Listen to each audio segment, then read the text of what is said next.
top Lex be like 7 hours and 45 minutes. What? That's lame. That's Okay. right. We should do a 24-hour Tesla marathon for charity. Just keep it going.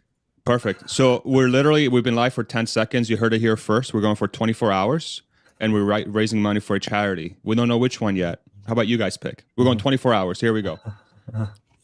You guys ready? How's everybody doing? Friday, 11:03 a.m. October 21st, 2 days after earnings, Tesla earnings. I'm wearing my jersey. So here's what happened. And I'll be honest. Last week, we didn't have a stream because I was in Georgia. And I didn't get to wear my Penn State jersey on Friday. And guess what happened? Penn State lost. They got blown out by Michigan. So I have to return. That's obviously why they lost. So I have to wear it again, which means that they're going to win this weekend. But we'll see. Hans, Borghand, Kuba, welcome in, y'all. How you guys doing today? Wonderful. Awesome. Let me pull up the market here for a second before we get started. Tesla stock, where are we at? Up 2.23%. Yeah, some positive movements. How are you guys interpreting this? Any thoughts around this? Anybody have any sort of like off the dome? Seems fishy, a little bit suspicious to me. How come? Well, I would expect more red after how the first day went. And with the speculation that Elon will be selling, it's kind of suspicious. Yeah, so I would think it's just I would think it sold off for a couple of days, and this is probably just the mini rebound.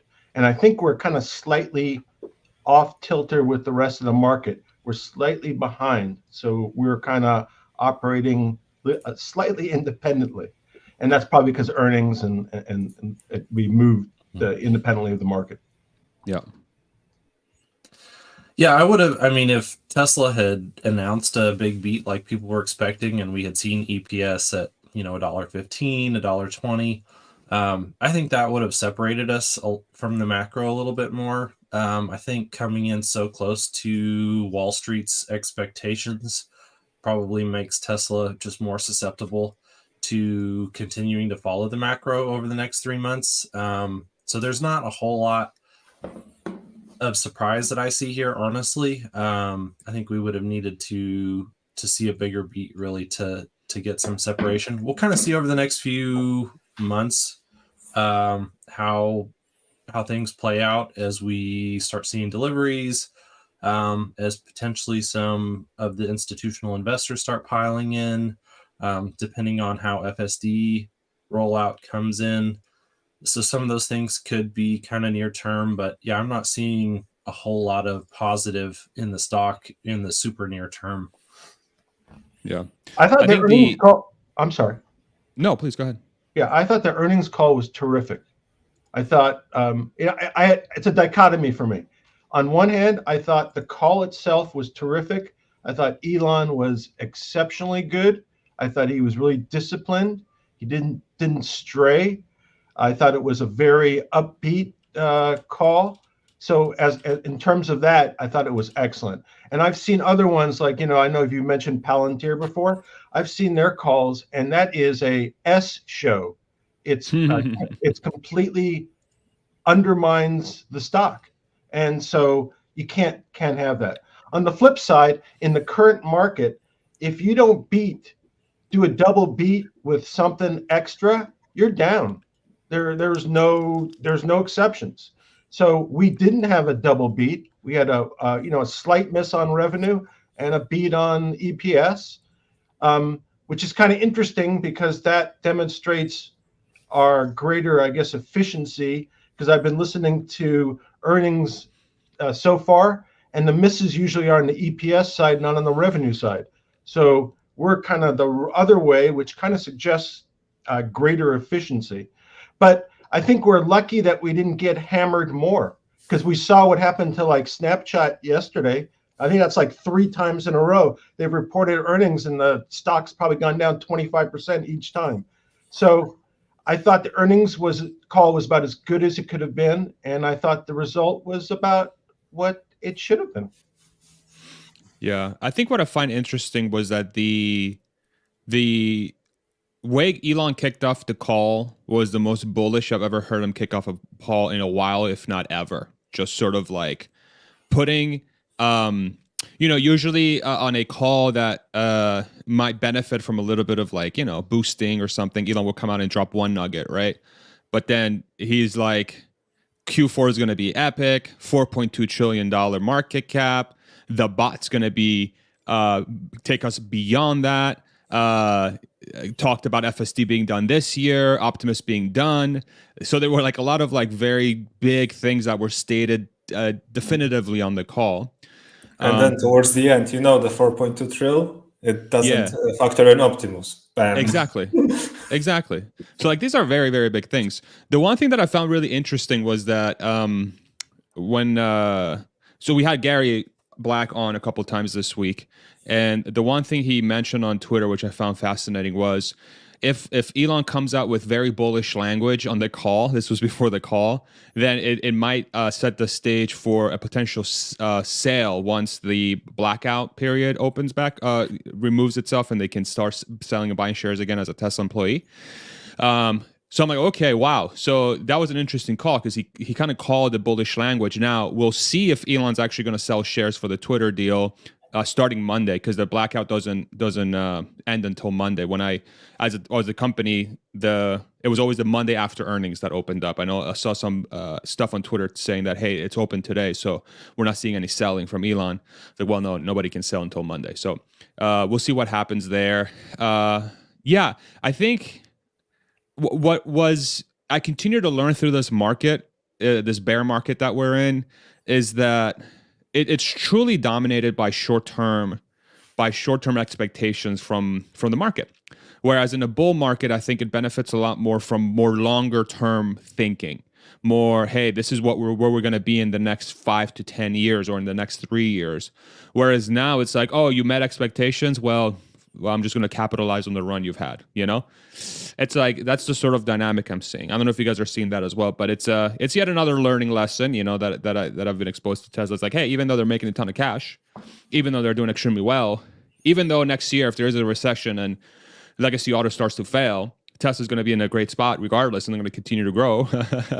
We just saw with the release of the red and the silver Model Ys, they're already 7 months out for the one color. I'll pull up the tweet here in a second, but it's just been a fascinating thing to watch, and I think next week we could have some giant fireworks because of a potential sell of Twitter if he sells more shares, which I'm still not sure if he will. If he can't, he should be able to raise the cash that he needs. And then theoretically, we should see the Twitter deal being closed sometime next week. I think a lot of signs are pointing towards that. And if that's the case, then we can sort of start going into the next stage of the company. Hopefully, we'll see. Yeah, I want to hear Richard's take on that, because that is the one potential near-term catalyst. If the Twitter deal finally does wrap up, that does have some possibility. And I completely agree. Like, I love the call. I think as a long-term investor, I'm super excited about the future of the company. And they just hit so many different items like we talked about on the call, and we can get into some of those later if we want to.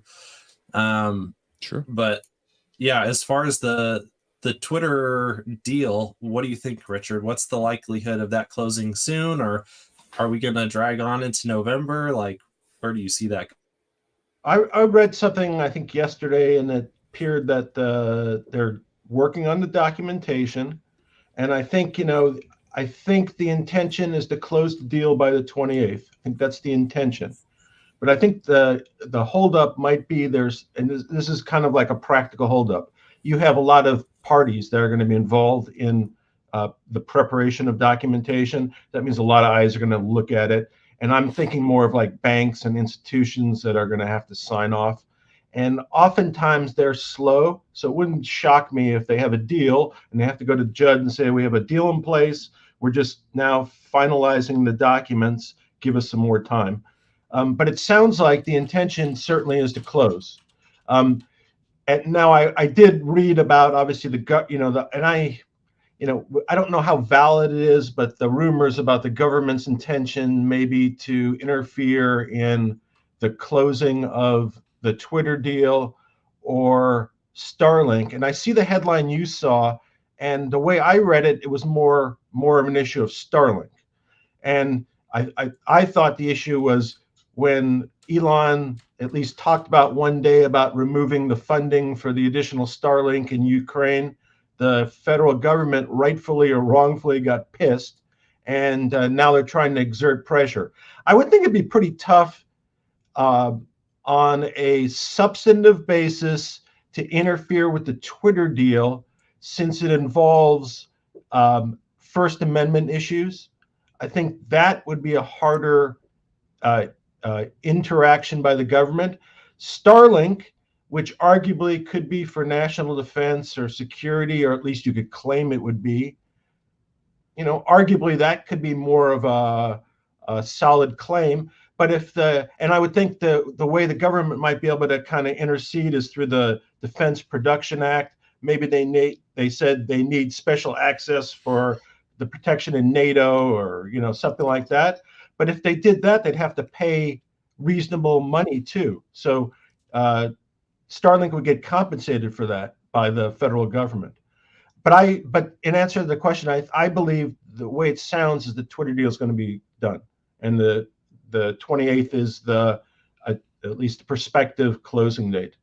But interesting for me, going back to Elon, I think it's much more valuable for him if he can close the deal without selling Tesla stock, because I think the stock will get a much bigger bounce if he doesn't sell it.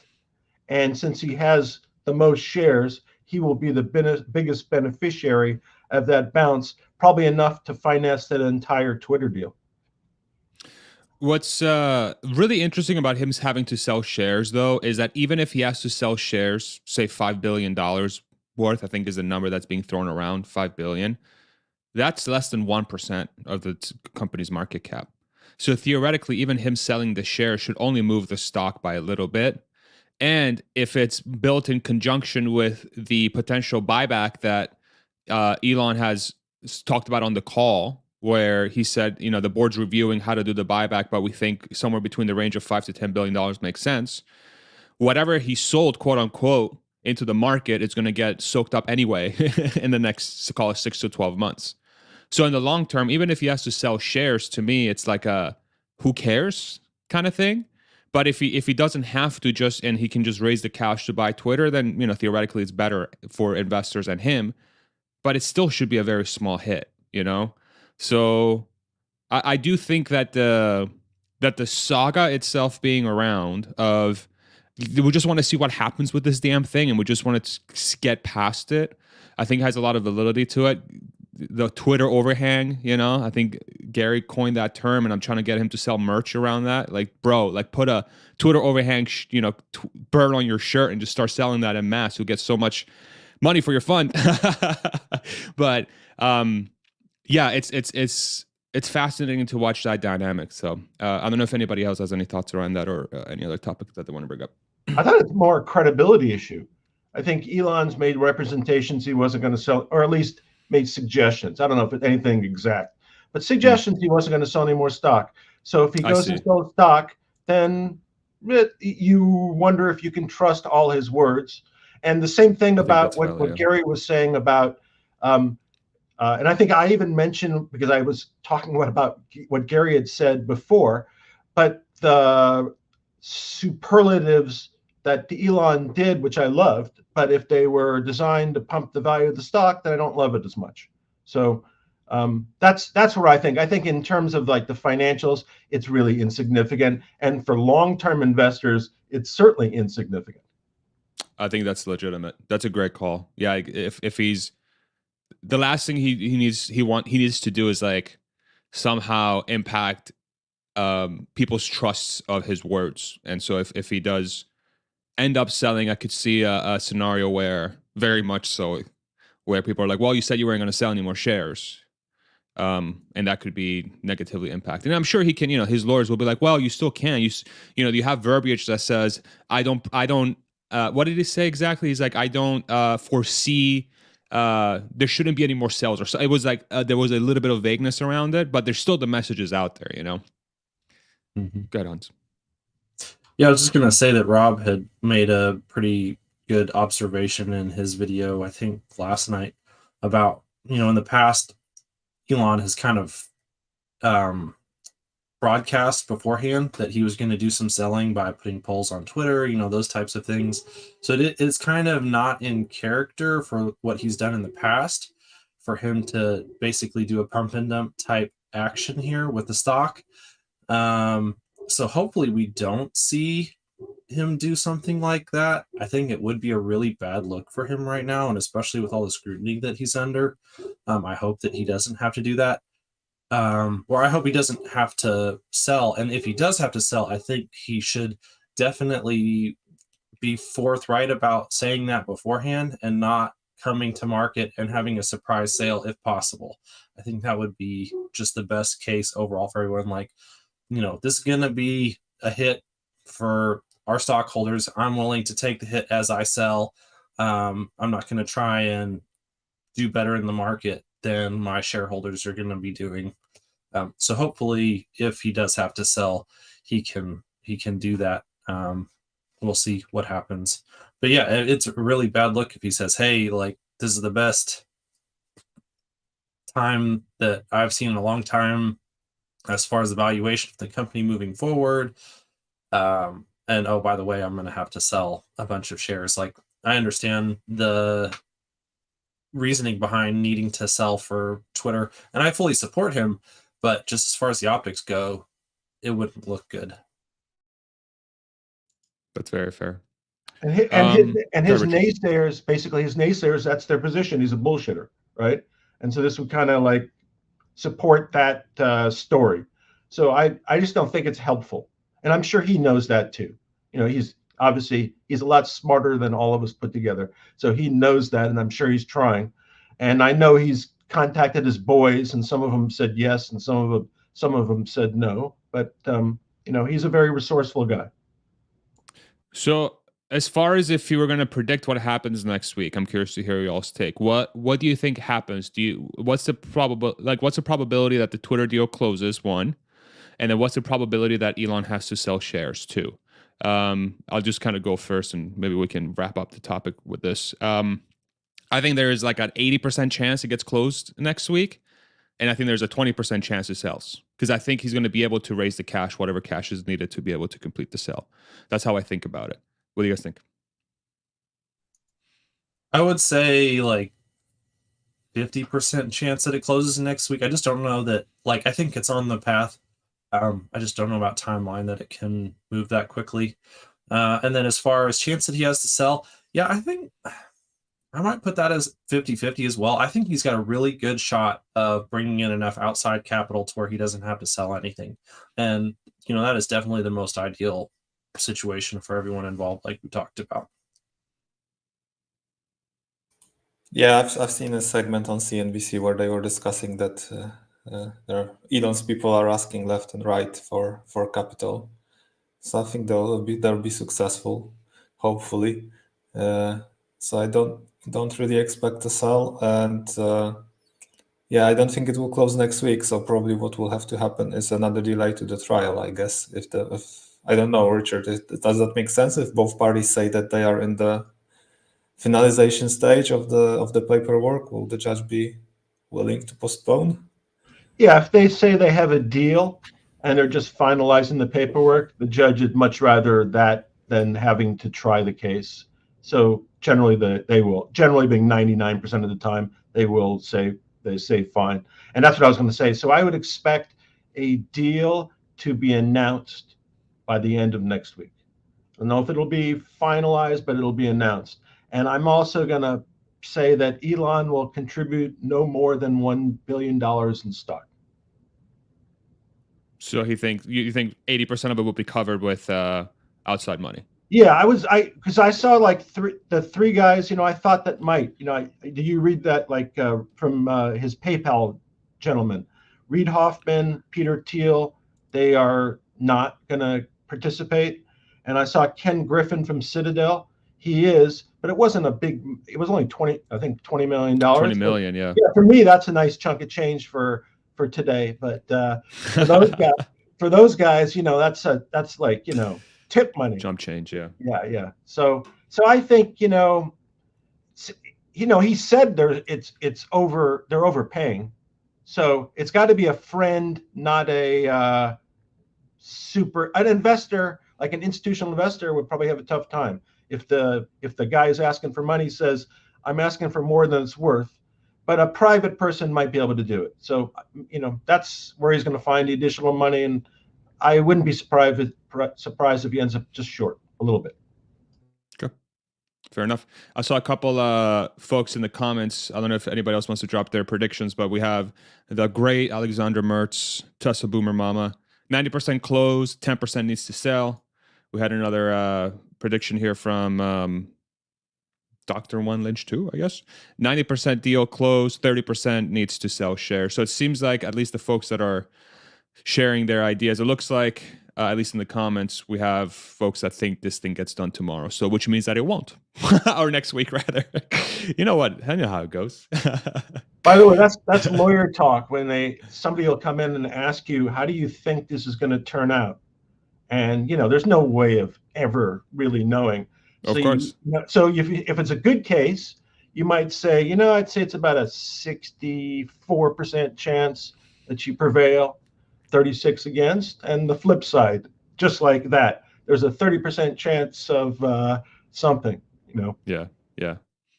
Hope I make you proud. Who wants to kick us out with the next topic here? I know Hans, Borgen, or Richard, you guys had some stuff in mind, Kuba. I have a quick one. I wanted to brag that I'm in Europe and I'll be able to buy with the new colors, the Model Y.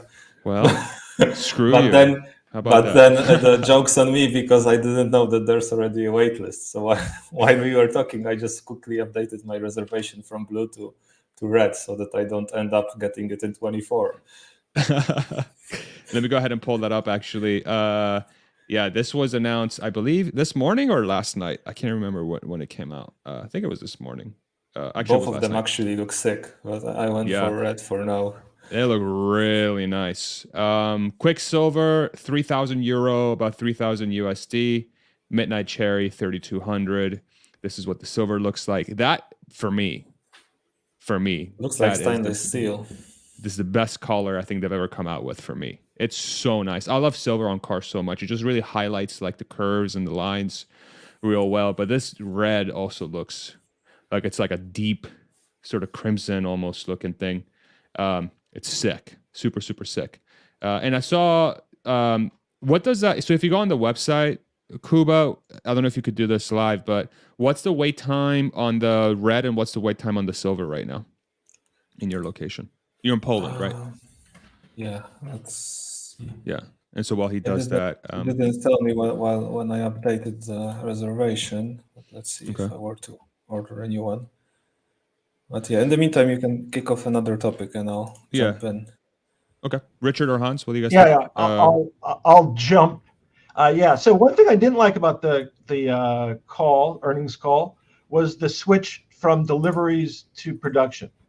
Using that as the parameter, and I know it's not a big deal, but again, it's a little bit of slippage. So we went from 50% agreeing to or averaging 50% increase in deliveries to now 50% increase in production, and it may not be meaningful, if we're talking about 48% versus 50, but if it's 40% deliveries and 50% productions, that is meaningful, and that will ultimately ding the stock. And that was what I was going to ask you, or at least it was going to mention. That's what kind of makes Tesla different, is the way it's kind of valued and the way it's treated. It's even though it has cash makes money, it's still treated as a kind of a company that doesn't make money. So a lot of its value is based on its future cash flows, and kind of ignoring its current cash flows. And I presume that at some point in time that'll change. When there's so much money in the coffers, they'll have to just kind of value it based on its current cash flow, and then on top of that, the future cash flow. But that makes it a little more difficult for us to get a fair valuation and to get fair treatment.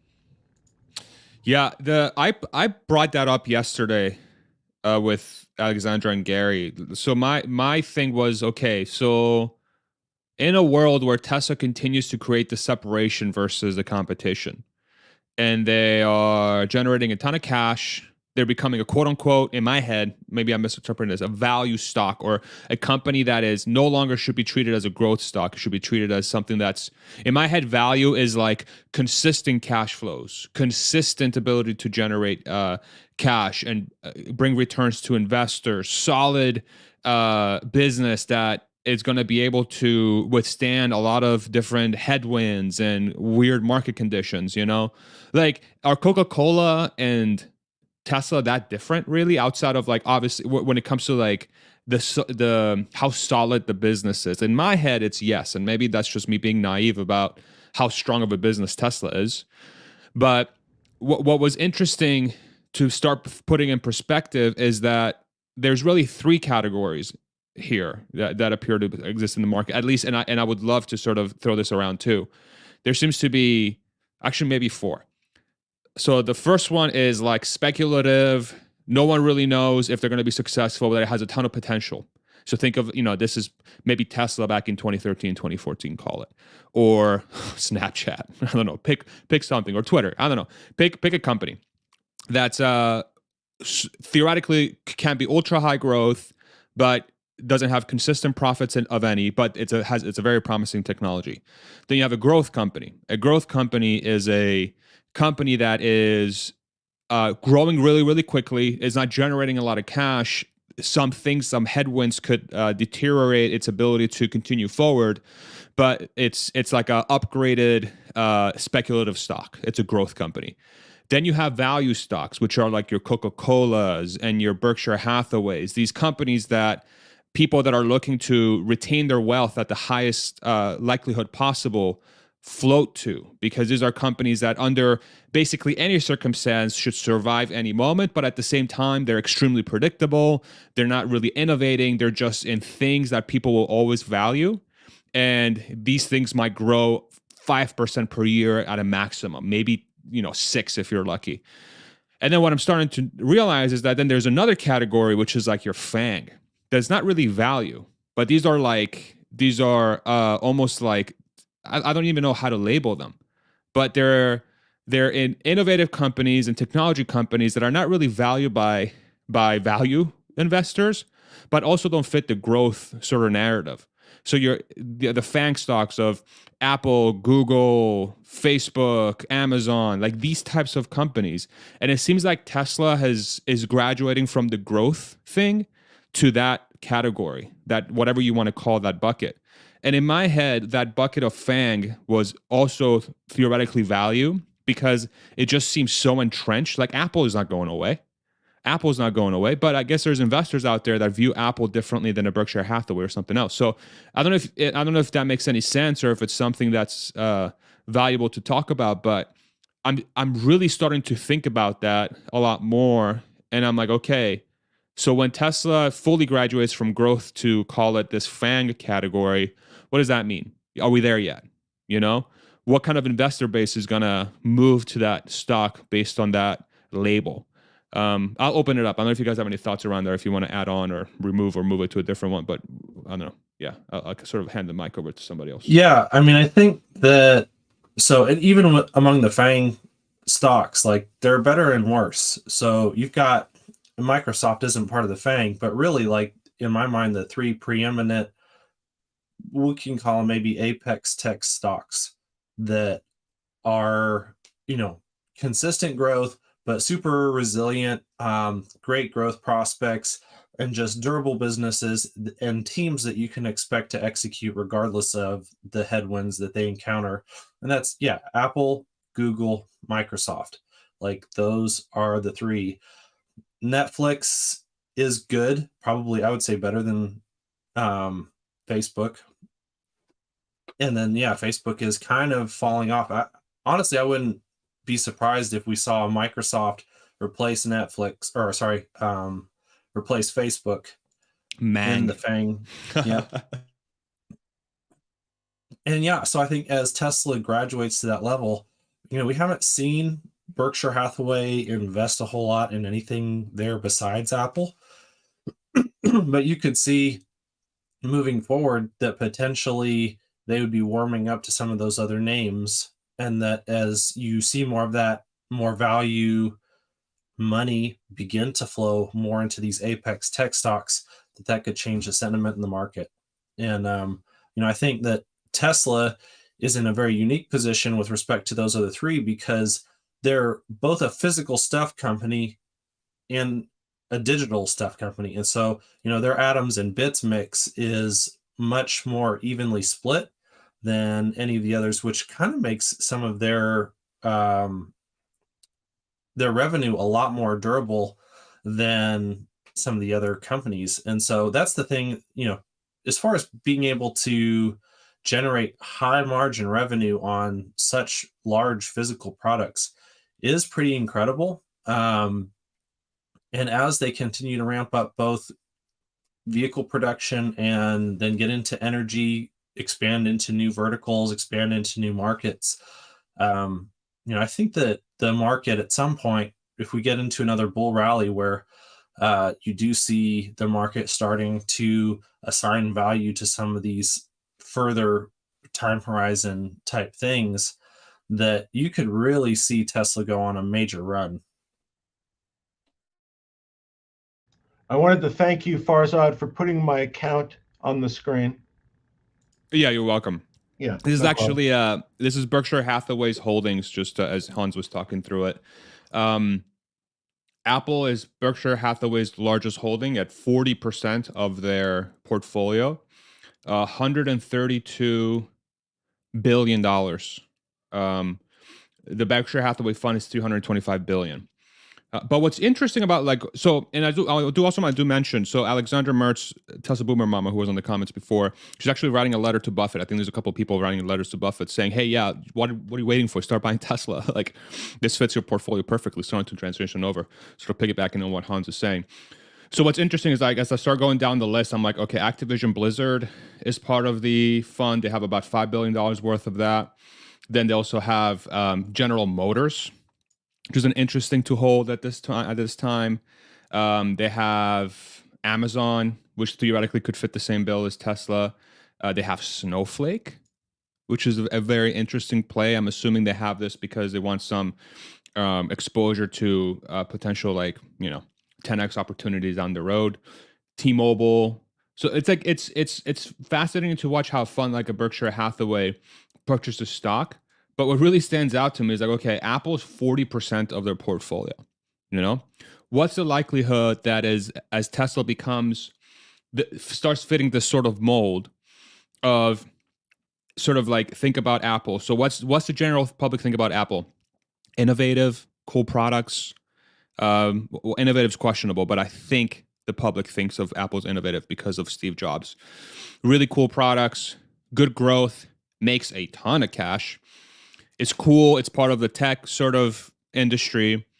At what point does Tesla start fitting that bill and starts attracting funds like Berkshire Hathaway, especially now with investment grade, where maybe they start whittling down Apple a little bit, and maybe they take 2% and throw it into Tesla, or take 3% and throw it into Tesla. 1% of the fund is $3 billion. If Berkshire Hathaway buys $3 billion of Tesla, that to me seems like a significant buy from a fund, especially if they get to a point where they have to report. I think they have to pass a threshold of 5% before they have to file the form with the SEC that says, hey, I have this many shares.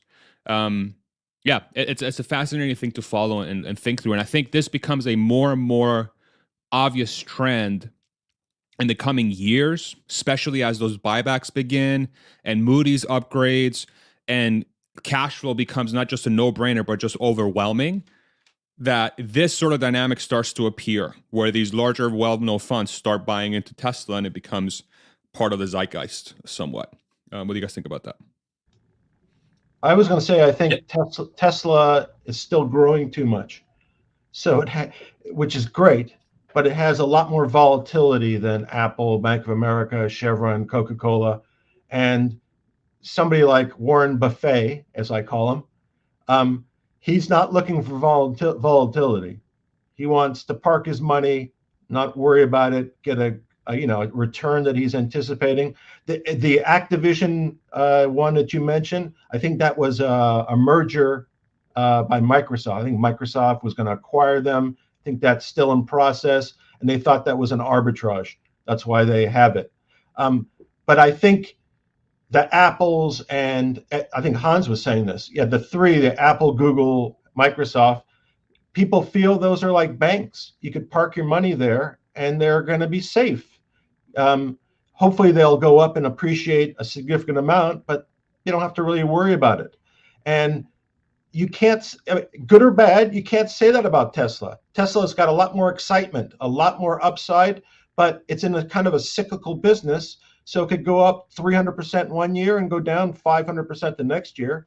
And for those kind of conservative institutions, they have some reluctance, notwithstanding the upside. Got it, Hans. Yeah, I 100% agree with Richard on that. That I don't expect to see. I think 5 years down the road, like this could be a different conversation. I don't expect to see Warren Buffett put a cent into Tesla anytime in the near future, for all the same reasons that Richard just mentioned. Although, I think it would make sense for him to. I think it'd be a perfect fit in the portfolio. Like if you have such a large portion of your fund that is dependent on insurance revenue, and then you do have some allocated to GM, so you've got some exposure to automotive, like you should at least hedge that with Tesla. But that's not the way that they think, and that's not what they're going to do. Yep. Any other topics? What are you guys thinking? Hans, I know you had a list. Is there something you want to hit? So yeah, why don't we move to the third generation platform and the 50% reduction in cost. So did I hear right on the conference call? I think ASPs were basically 52,000. Yeah, 54, somewhere between 52 and 54. Okay, so let me run the numbers, and I know that this is just some rough math real quick. This is not just 3 and Y, but we'll use it anyways, and it'll be conservative. So 54,000. Do you have something you want to share on your screen, or you just want to spitball it? No, I'm just putting it into a calculator, so go for easy. it. So Drew also said that if you backed out the impact of Austin and Berlin ramp, that they basically achieved 30% automotive gross margins ex credits, which is huge. So 54,000 times 0.7. If I could type, that would help.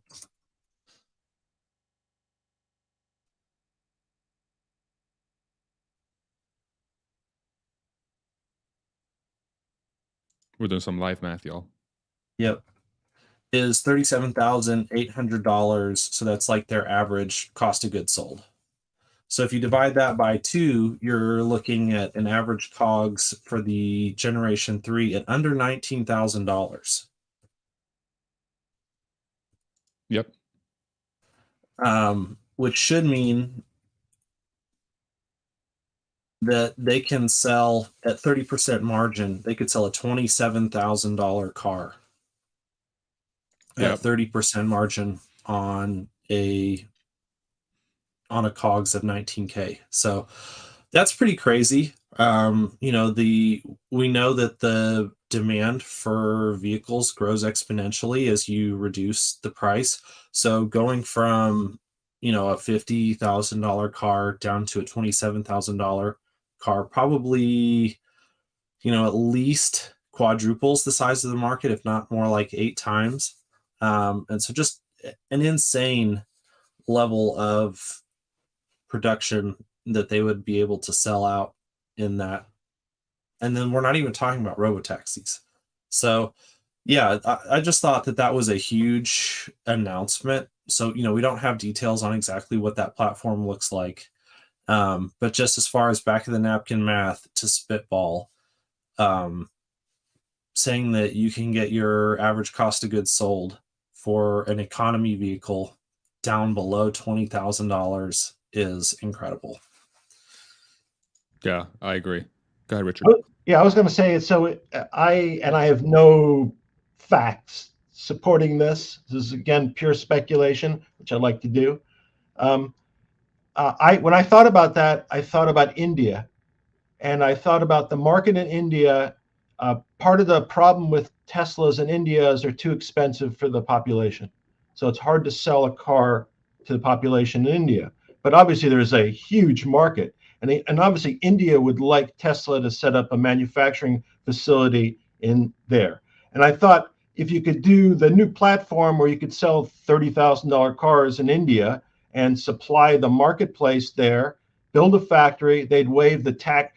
I guess the issue was the tax. If you built the factory, you could get them to waive the tax. You could sell literally millions of those in India and produce them for the rest of the world at a ridiculously, cheap labor cost, and not be as reliant on China.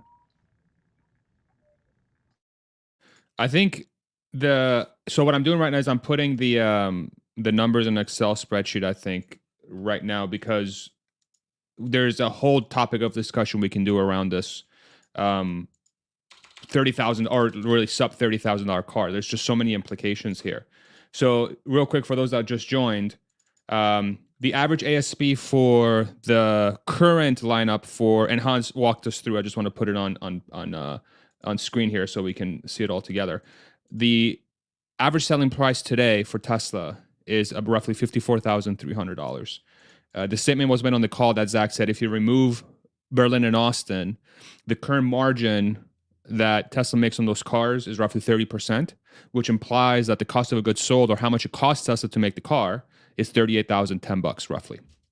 Then, if you take Elon and Tesla for the word, and they think that they can do a compact car for half the cost of that car, so a compact car COGS, it's just that divided by 2, right, or times 0.5. If you want to be weird like me, it's $19,000 to make the car. And then if you want to make 30% margin, then you take this, right, and you divide it by 0.7. Whoops. Did you know you can't do divided by point multiply? Did you know that was a thing? My God. It's a $27,000 car. So if they make 30% margin, but here's what's even crazier to me is, say Tesla can't make 30% margin on that car. They can only make 20% margin because of competition or whatever.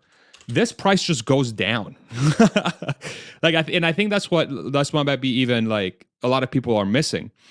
This is with the assumption that they're going to make 30% car on a compact car. And then people will say, well, there's no way that Tesla is going to be able to make 30% on a smaller car because it's never been done before. Just like, how many times have we heard this chorus of it's never been done before? Okay, cool. Let's say they make it for 20% margin, right? Divided by 0.8. It's a $23,000 car, right? When is the last time you've been able to buy a brand new car for $23,000? And it'll be a sick $23,000 car. Exactly. Like, it will blow away the rest of the competition at that price point. And this is the whole zombie stock argument, is that no, when they finally sell that car, they're going to make 5% margin. And, impossible. That's just not realistic. It's going to be so this, goes back to what Dave Lee says. That's such a great mental framework to keep in mind, that when you're entering the marketplace with a new product, you need it to be 10 times better than the existing competition in order for you to be able to meaningfully disrupt that market. And Tesla has done that. Like, that's why these cars kill categories, is because the Model 3 really was pretty close to 10 times as good as that equivalent BMW. And so when Tesla comes in and they introduce their third generation vehicle, it will do that to that entire vehicle segment.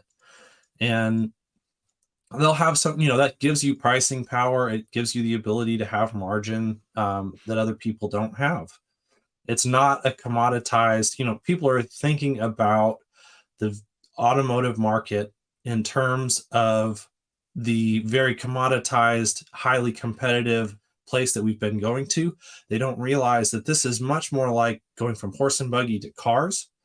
And so the types of margins and vertical integration that are necessary are going to be a lot more. And then market share is going to be a lot more like Ford circa 1930 than GM circa 1980. Yeah. And the volumes are going to be crazy. So, you could have lower margins if your volumes go off the charts. And I was going to say, this doesn't include FSD, right? So this is down the road. So we're going to be, hopefully, we will be at a better state. And maybe on this, with the lower end price, maybe you're doing more a subscription monthly service. Maybe that fits the budget better. And but that's just pure profit on top. Yeah. How do you guys think about? Sorry, go ahead, Kuba. Yeah, I wanted to say that why keep margins so low if you don't have any competition? Why not 40%, for example? Because there's no way anybody else would be able to produce a comparable car at this price point. They'll manage that the same way that they've been managing it. It'll be according to wait times. And so if they can produce enough to keep the backlog low, then they'll bring the price down, because Elon would like to make electric cars as affordably as possible, as long as the company is in a healthy financial position. So I think that he would love to be able to sell at only 30% margins, if at all possible. But if they can't satisfy demand, which I highly doubt that they'll be able to, you will see higher margins. They'll go up to 35, 40%. And they'll do that solely to keep people from having to wait 2 years to take delivery of a vehicle. Yep. I also think that he's sensitive, that Elon's sensitive to his own wealth, and that he doesn't want to be perceived as being a whore. That he has to make every dollar. I really think that's a concern of his, and he's almost embarrassed at times about his money, because he doesn't live like some guy who really enjoys his money. It's there, but I really think that he doesn't like that view of him. So I think he'd be even if he was able to make that, and I think he would be able to, but I think he just wouldn't do it. Yeah, I think so. The reason why I brought this up is because I want to see how much a cheap EV costs right now. So we're talking about the compact car. For those that just joined, I'm seeing a few folks joining in. Thank you all very much. By the way, thank you so much for joining our stream. My God, it's taken almost an hour for me to thank everybody for being on. Thank you for being on. Mwah. Love you. Also, don't talk shit in the comments about the panel, because I'll block you, and I blocked somebody already for that. So watch what you say. Just letting you know. I got my people's backs. You can criticize, just don't be a jerk about it. You'll get blocked. We're estimating Tesla's compact car to cost to the consumer somewhere around $27,000. Okay, with a calculation that we did where we think the cost for that car is going to be about $19,000, which extrapolates out to a $27,000 price to the buyer at 30% margin, 20% margin, $23,000. And you can kind of go down the sort of price point if Tesla's going to make less margin on that. I brought up a competitor, quote unquote. Sorry, I have to do that every time. The Bolt right now, the cheapest trim for what I can find, about 259 miles, is lo and behold about $27,000. But the interesting thing about the $27,000 is that this car for GM, at the very best, is 0% margin. At the very best. This is a loss leader, as they call it in a lot of different places. And they have an upper trim for $29,000. They'll probably make a few percentage points of margin there. So to put it within the context, Tesla, theoretically, if they wanted to sell a car that was cheap, that would compete with something like this, they want to frame it around the same sort of financial impact to the company as a Bolt does right now for GM, they can go down to $19,000 if they want to make 0% margin and use that as a loss leader, and then allow full self-driving or whatever else to drive the margin. And I think that's where that's being missed. And I'm having the tough time sort of seeing if this includes, it says MSRP less incentives, but I don't know if that's the tax credit. I think GM is no longer capable of getting the incentive for cars anymore. But Let's just assume this is the base model. I'm going to start looking for other vehicles around this price range, but this is an important point. This is a very, very important point, I feel. If Tesla wanted to make a car that was 0% margin like this one at the base model of 27,000, they can just sell it for 19. And you've already done one step below that. The gap between a $19,000 car and a $27,000 car is huge. It's gigantic. Anyway, not sure if you guys have any thoughts around that, but I'm gonna go search for more affordable cars because there's a lot to talk about around this topic. Yeah, don't forget that these ICE manufacturers can actually sell it at negative gross margin and still end up making money as long as they don't have to pay more, because these are offsetting zero emission vehicle credits that they would have to buy.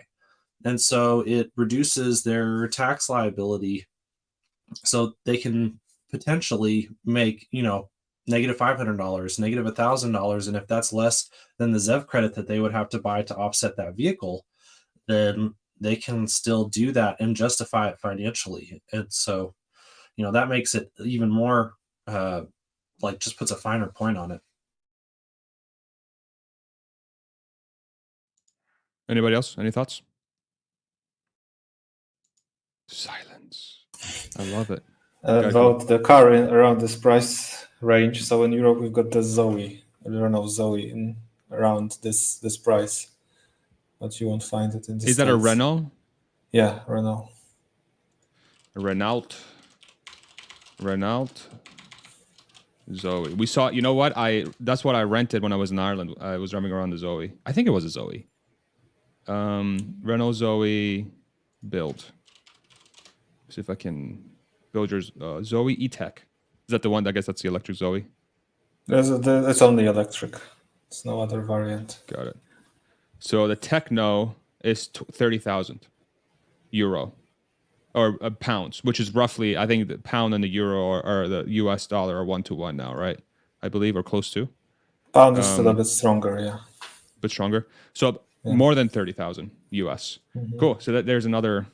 It includes VAT in Europe, though, so that's a bit different. Oh, it includes VAT. Okay. And what's VAT? 25%? Depends on the country, but yeah, between 15 and 25. Okay. So this would be probably closer to 25,000, I guess. Mm-hmm. Yeah, something like that. Okay.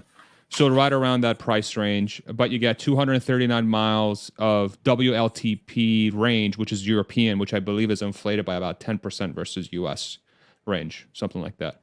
So just 200 miles. Okay. Yeah. But is Renault making any money on this right now at the base level? Probably not. Right. Yeah, it's crazy. The implications from this thing is nuts. Go ahead, Richard. Seems like you could do unlimited fleet sales too. Rental car companies, all leasing companies. You could do because it's absolute profit to everybody downstream too. And you could sell with your market would be astronomical. Yeah. And we're not even talking about the IRA on this freaking cheaper car either. That's the wild thing. Is a $7,500 on a $27,000 car potentially. Do you guys think on the IRA? I don't know if you caught that as well, because the IRA includes the $45 tax break when you do the cells and put them in the packs. And they said that they're soon going to be at $70. So the battery will actually cost them $25 per kilowatt. That's insane. Hour.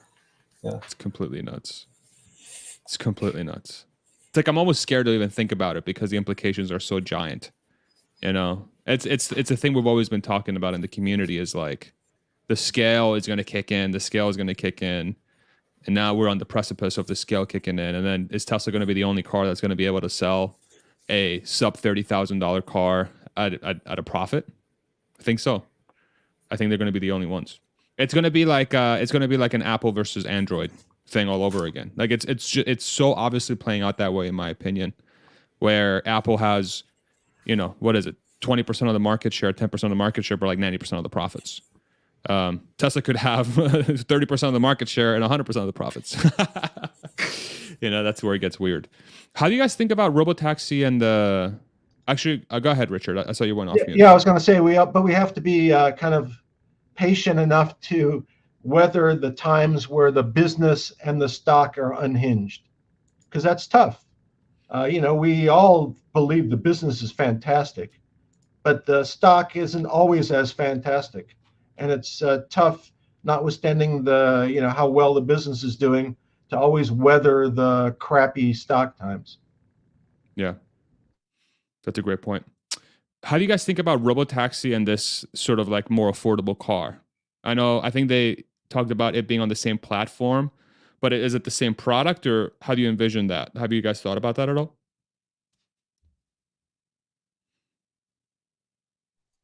Yeah, I've definitely thought about it. I it's almost inconceivable to expect that they won't have something on this platform that doesn't have a steering wheel and pedals and is specifically made just to carry around people.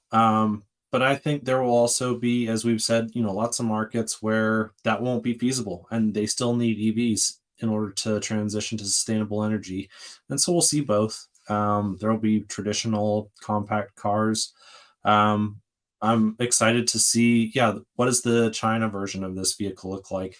What does the Berlin design vehicle look like? Because those will probably be similar, probably built on at least some similar chassis and structural elements, with some minor differences. And then what does that look like for everything else? And then, do we get that cyber van also as that last segment that we don't have currently? So we don't really have compact cars, and we don't have vans. Those are kind of the two major vehicles that are left out in the cold still.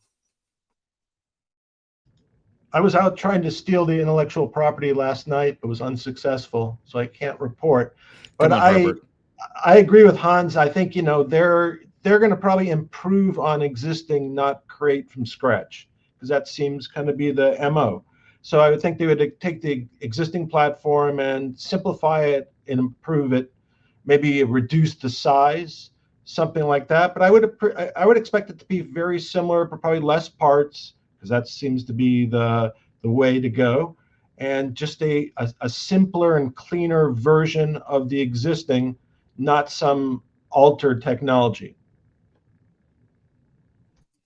So I guess to go on record with some concrete predictions, I expect a single piece casting for the entire underbody. And then I also expect that we will see both stainless steel and then traditional exterior options available in a variety of different products. It'll operate primarily on LFP batteries. The range will be pretty incredible because the vehicle will be so light, and those batteries will be structural, obviously.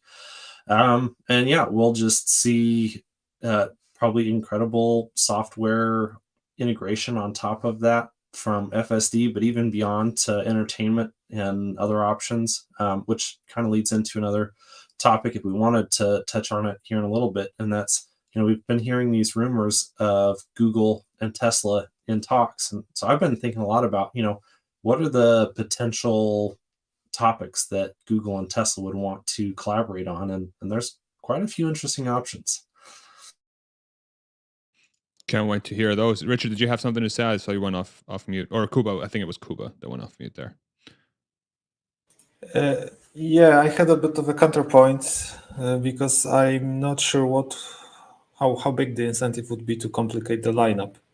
And that's something that Tesla specifically didn't do for some reason. Well, for a clear reason, just to stay focused and streamlined.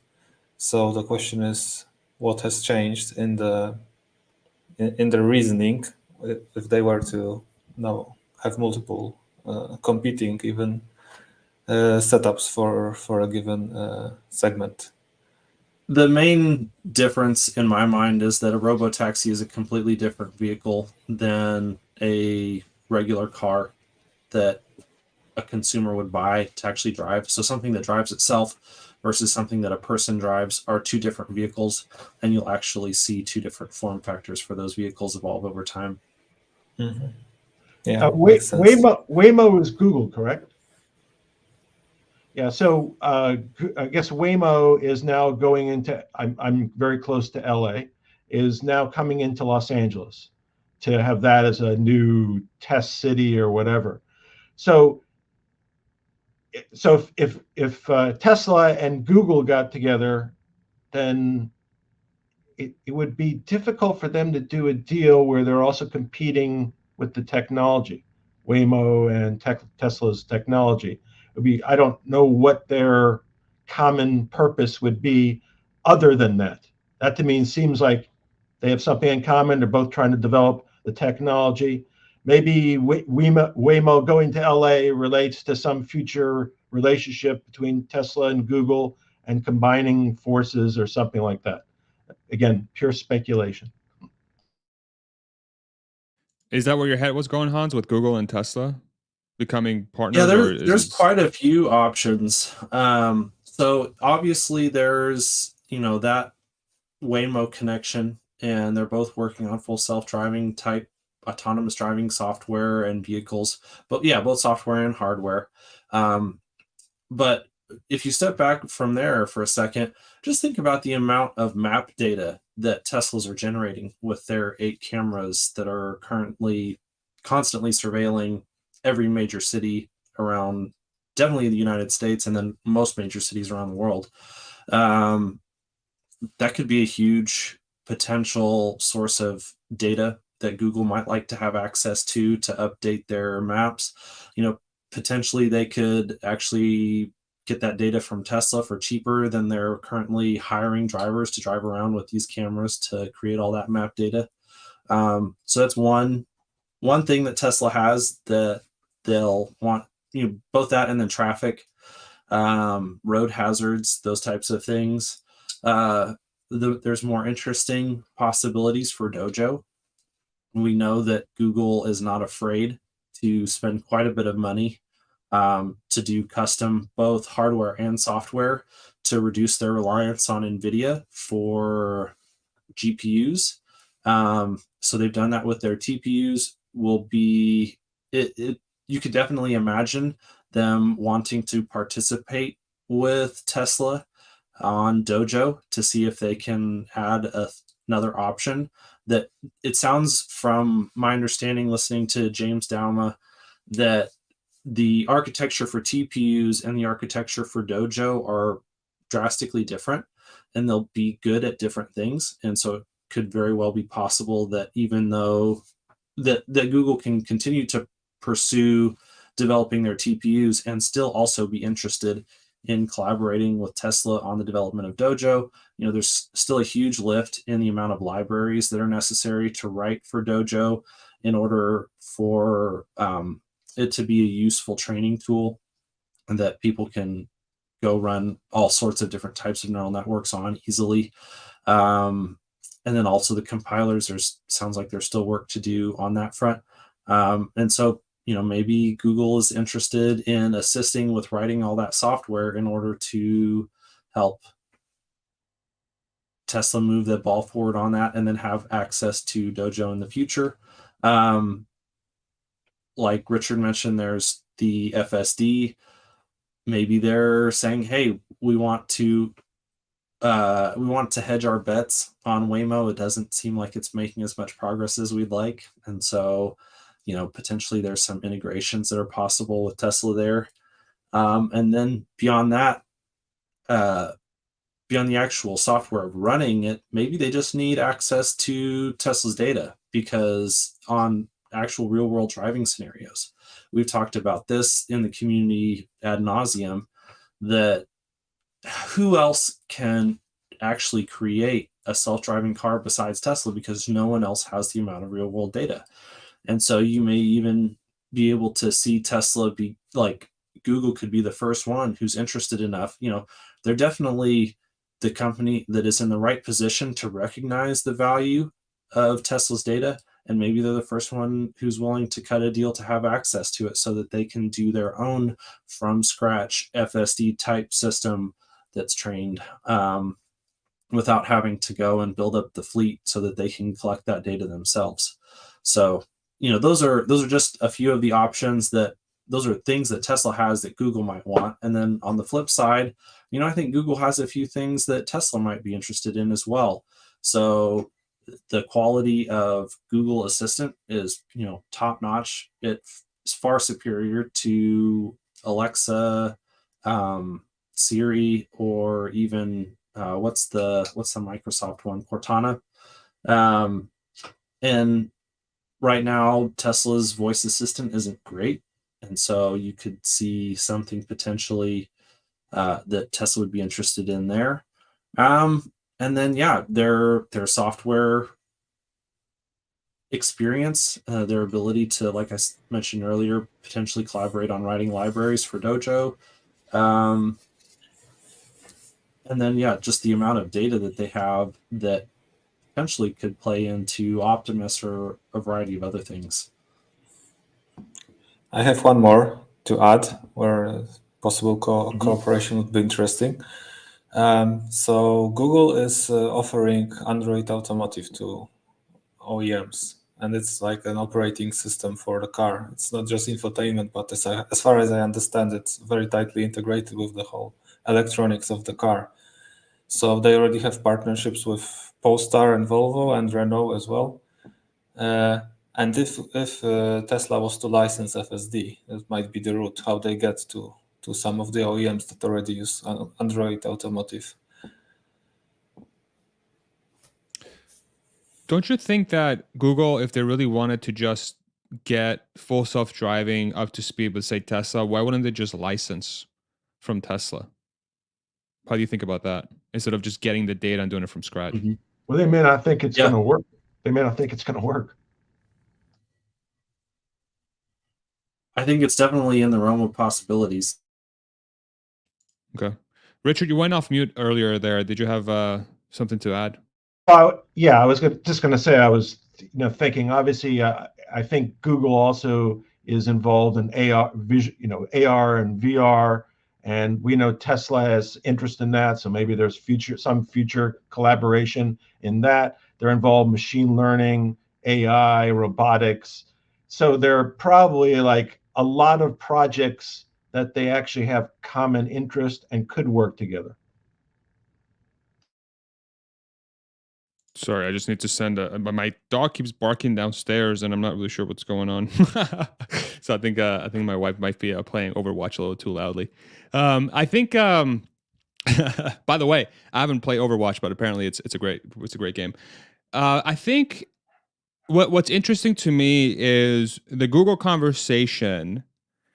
I would buy that there's going to be a partnership there. Maybe like 5-10 years ago, if Tesla existed 5 or 10 years ago, like in conjunction with Google. But for me, it's like, okay, it doesn't seem like Google has the same level of the innovation gene that they had earlier on. They've become, in my opinion, much more steady state. They have insanely good products. I'm not going to say they don't have insanely good products, but to me, it feels like if they're really going to leverage some of the data that Tesla can offer, it's not going to be, I don't know, it just doesn't feel like to me it's going to have the same impact as it necessarily should because of that lack of that innovation and that fire that's required to get something done from scratch in that manner. I think the pool of those companies is really, really small in my opinion. And I don't think Google fits that bill anymore.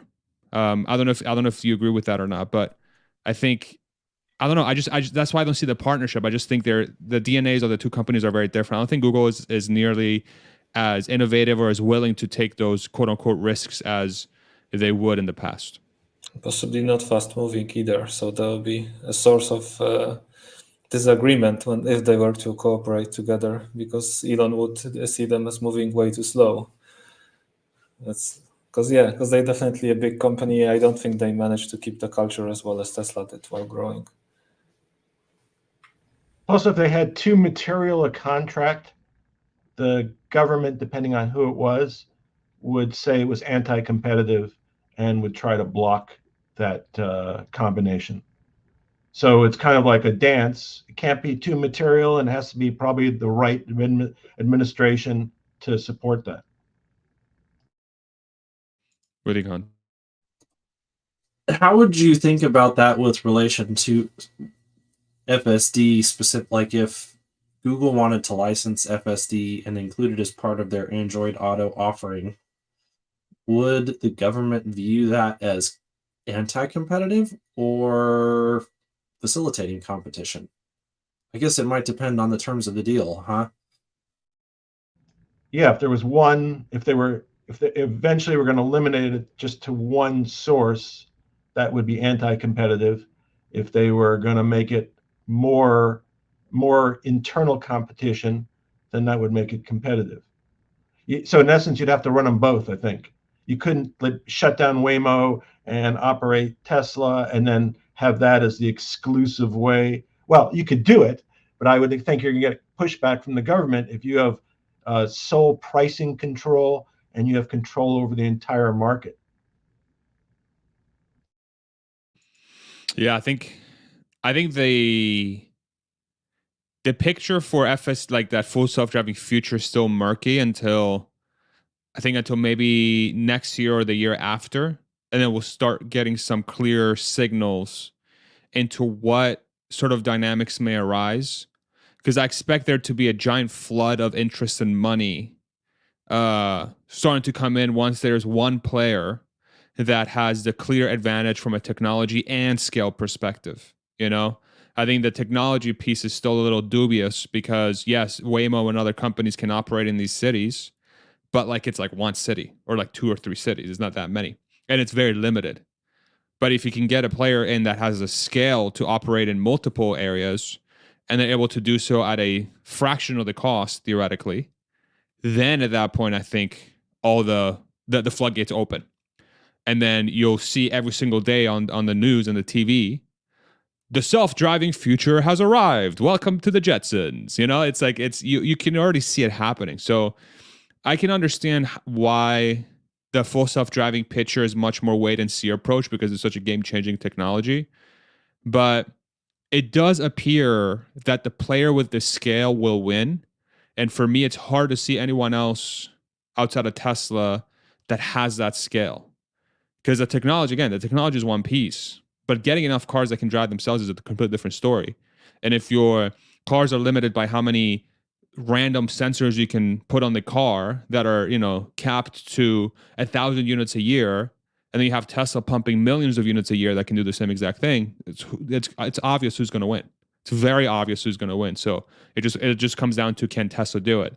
And if we take Elon's words for what they hopefully are, which is true, and he's 100% confident they'll get it done, then it's just one of those things where it's just, okay, so it seems like the future is already written for this technology, for this sort of thing, and it's just a matter of waiting to see who jumps in to take part of that future.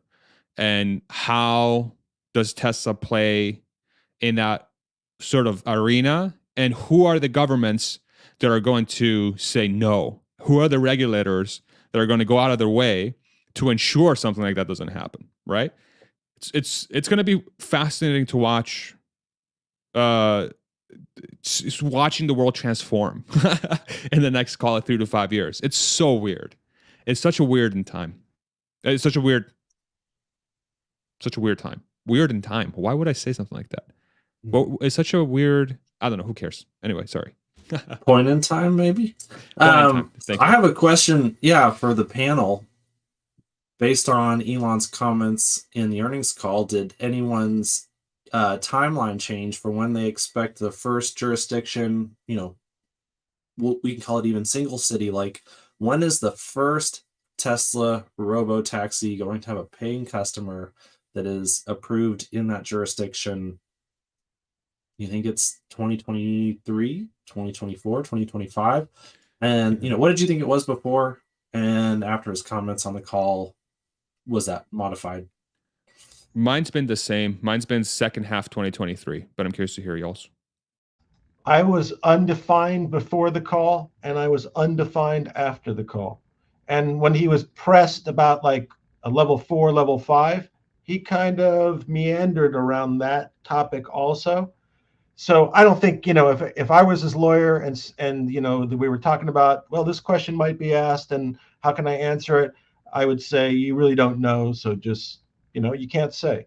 I don't think he knows. And I was going to say on top of that, there's a difference between the states and the feds. So you might get a state to do it, but the Fed might still step in and saying, transportation that affects interstate commerce is solely a federal issue, and the Fed has the ability and right to regulate, and the sole right to regulate. And then you could have a battle between the states, a state, and the feds. But again, that kind of remains to be seen.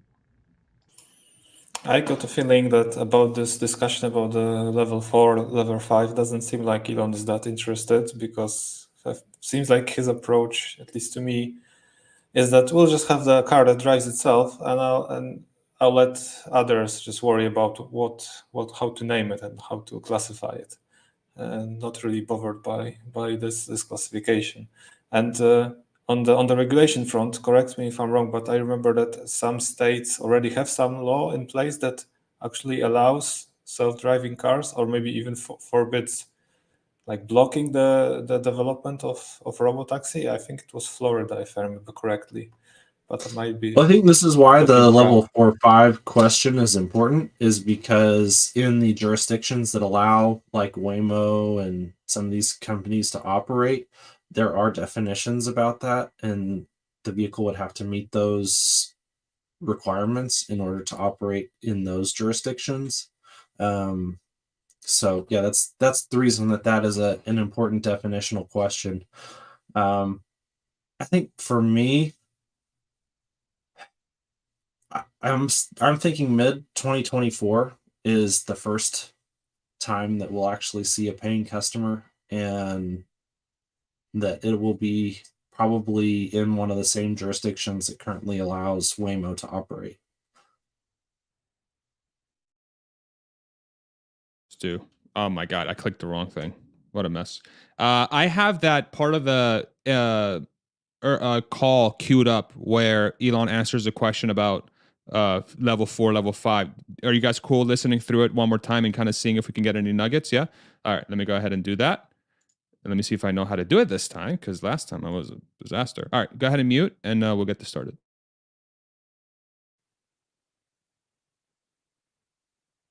Yeah, we can hear you. Okay, sorry about that. Any update on full self-driving? I think you had said a couple quarters ago it would be available by the end of the year.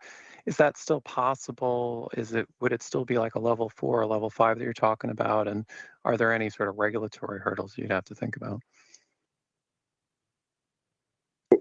As said earlier, we're expecting to release the full self-driving software to anyone who orders the package by the end of this year. It's a separate matter as to will it have regulatory approval. It won't have regulatory approval at that time, but the car will be able to take you from your home to your work, your friend's house, to the grocery store, without you touching the wheel. So it's looking very good. And it would mean like level 4, level 5 kind of traditional definition you're talking about? Well, there's a debate as like what are the interventions per mile and all those, maybe the safety interventions per mile. Like we don't think that's quite ready to have no one behind the wheel. It's just that you will almost never have to touch the vehicle controls. So like when I came to Giga Texas today from friend's house, I never touched any of the controls all the way in here. And then there is a longer process of like what's called the March of Nines, of like how many nines for reliability do you need before you could really be comfortable saying that the car could drive with no one in it.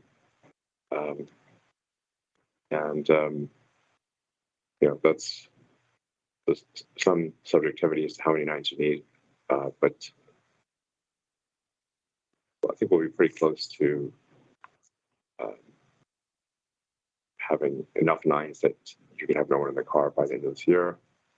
And certainly, without question whatsoever in my mind, next year. And I think we'll also have enough data next year to be able to show to regulators that the car is safer, much safer than the average human. Got it. And just as a follow-up, you mentioned in the prior questions about IRA. I mean, it sounded like you thought you could get. Okay. So what I heard was definitely next year, no one in the car. That to me seems like level 5. What do you guys think? That they would have the data to provide to regulators that that's possible.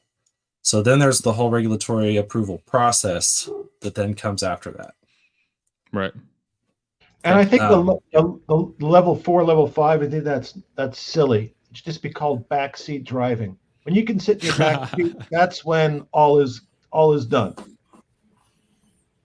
Yeah, and it seems to me that Elon is not really bothered, and he would try to convince the regulators to use some other metric that is more quantifiable, like the number of interventions. And that sounds like he would like to move the conversation to something like that. I thought that was the weakest part of the call for him, by the way. I just didn't think he felt particularly comfortable talking about it, whereas other things he was in a different mindset. Sounded like somebody had kind of like talked to him beforehand and kind of like kept him less enthusiastic and less making declarations about conclusions. Mm-hmm. Yeah, I think that one was a little definitely can be interpreted as quite wishy-washy for sure. I think the China demand thing was also kind of wishy-washy that he was talking about.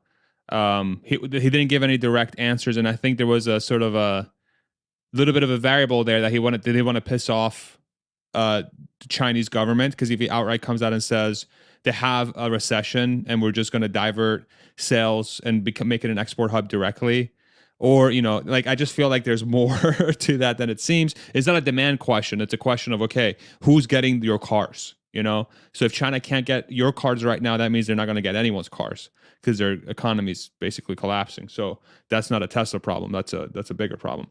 Real quick, I brought up the levels of self-driving that were asked on the call. So the question was, will Tesla achieve level 4, level 5 here in the next, I guess, by the end of this year or next year? And then you kind of heard Elon's answer. As defined by the self-driving gods, I guess, level 4 is called high automation.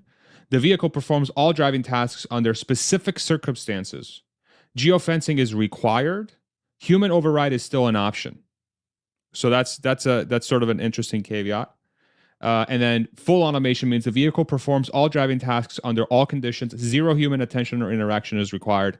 So for the answer that Elon gave, so that they'll have data ready by the end of next year to present to regulators where they can do level 5 is what I got away from the call, because no human in the car means no interventions, right? And then it seemed like level 4 was essentially assured from the sounds of it by the end of next year, with waiting for level 5. Is that how you guys interpreted that as well, or am I barking up the wrong tree?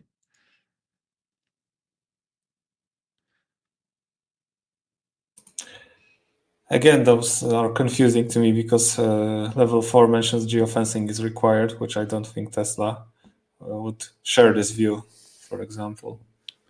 But I think they'll do it just to like block out jurisdictions. Like, we're live in Miami today. Like for the next 6 months, we're live in Miami. Okay, it's an easy enough thing. Yeah.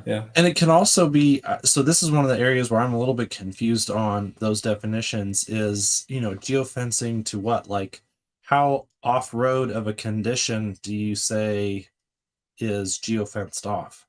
Like, can you just go drive through a field? Or are you actually confined to roads? So there is some ambiguity there that I don't fully understand. Yeah. Trying to pull up the wiki. Let's see if here.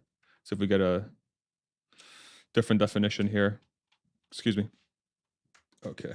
There's so much here. Okay. For the driving mode's specific performance by an automated driving system of all aspects of the dynamic driving task. Even if a human driver does not respond appropriately to a request to intervene, the car can pull over safely by guiding system. And then level 5 is under all roadway and environmental conditions that can be managed by a human driver. So I'm still not seeing. Well, I guess the geofence question was kind of correlates to this, because this is like level 5 means it doesn't, like, that's the field thing, right? If you're in the middle of the field for some reason, it should still be able to take care of it. All roadway and environmental conditions. But then 4 is even if a human driver doesn't respond, then the system can sort of safely move its way towards a place where what does it call it? Towards a place where it's not going to endanger the driver or the vehicle or anybody around them. So so to me it seems like level 4 is within grasp of Tesla to achieve, I believe, because all this really says is just get it to a point where the car can move around and we can keep the driver behind the wheel. And even if level 5 takes 6 years or 10 years for regulators to approve, the technology is still going to be there. You know, they'll get here, but they'll just have the person behind the wheel. So it's kind of like the question becomes, will there be people able to catch up to level 5 if there was such delay from a regulatory perspective? And does that mean that changes the story of Tesla in the long term? I guess is the way I'm thinking about it now. And I'm not so sure it matters, because it goes back to scale, you know? Is there going to be another company out there that's if and when they solve this full self-driving question, will they have the scale to put millions of self-driving cars on the road within the next 5 to 10 years? It's hard to tell. It doesn't seem like that's the case right now, but there could be somebody that comes along in the next 5 years that could do that, you know, potentially licensing Tesla's technology. Who knows? Any thoughts there? Yeah, I was going to say is I think Kuba alluded to it, and you just alluded to it too. I think what he said was by the end of next year we will have workable full self-driving minus regulatory approval. That's what I think it comes down to. And he has no idea how long it's going to take to get regulatory approval, but people can certainly use the system and comfortably get around. And how long, you know, when it's officially able to be used under the auspices of the government, that, you know, no control over that. Yeah. The one thing I've noticed with my drives as of late with full self-driving is that I'm much more willing to put it in really weird spots that I was scared to turn on the system before, like scared mentally. I would still think that the car would behave safely, but I don't want to be that jackass on the road that's going to have anxiety because it's behaving incorrectly and some dude's going to give me the finger. I just want to put up with it, you know? Whereas now I'm willing to turn it on anywhere, basically. Like, I don't care how congested it is or how complex the road condition is. Now I'm willing to do that. And I'm not near as ballsy as, say, a whole Mars catalog where he just sits there calmly behind the wheel and the thing is like driving head on towards a train, and he's like, I'm sure it'll be fine. I don't know if that happened. I'm just saying, like, that's the sort of like trust he has in the system, right? And I'm not saying the car would do that or crash into the train. I'm just saying, like, if that situation arises, he's confident the car's going to behave correctly. But now I'm sort of leaning towards that safety aspect, and I've started bringing my wife along on my full self-driving drives, and I'm using her as a gauge to see how close we are to that sort of level 4, level 5 future. Because if she starts saying, oh yeah, just turn this on, or if I turn it on and she doesn't care, then to me that feels like, okay, we're much closer, because my wife is very sensitive to that stuff. Like, I would turn it on for 2 minutes and then we'd do one thing kind of like awkward, and she's like, can you please turn that shit off? It's like pissing me off. I'm like, all right, fine. So I'll turn it off. So I couldn't even use full self-driving with her in the car, really. But I mean, I did, but she got really anxious about it. But now it's getting to the point where she seems much more comfortable with the system. And so she's my signal. I'll use her as my level 4 signal. Especially with this latest update, it made some pretty dramatic improvements just from like a confidence standpoint, which I think is really the biggest limiting factor. Shout out Jordan Gissigi when it comes to this thing being adopted for the whole really fleet, and so everybody can start utilizing this thing. Yeah, and then on Ashok's occupancy network that he talked about, the I think, was it the CVPR conference that he talked about that at? But basically the point was this should be don't get in a crash ever for any reason system. Right. And if they can get that working, I think that really satisfies the requirement for level 4. Because, it could be that don't get into a crash means I just pull over to the side of the roadway. And so, yeah, I think whenever that is really operating to their design intent, that should pretty much satisfy that requirement. Yeah. One of those, just, I was going to say, one of those unintended consequences is once that is out and perfected, the auto insurance business ceases to exist. exactly. Which is interesting because a lot of people are talking about Tesla insurance, and in my head, it's like, who cares? Like, this thing's going to be like $1 billion a year max.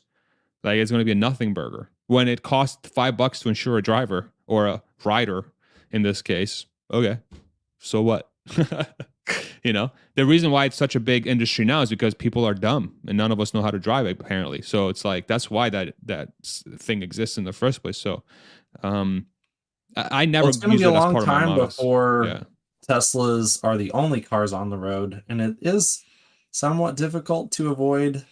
Until that point, by other vehicles. So, and that'll be curious to see how do other vehicles' crazy behavior impact the occupancy network's ability to avoid those accidents. So that'll be really interesting.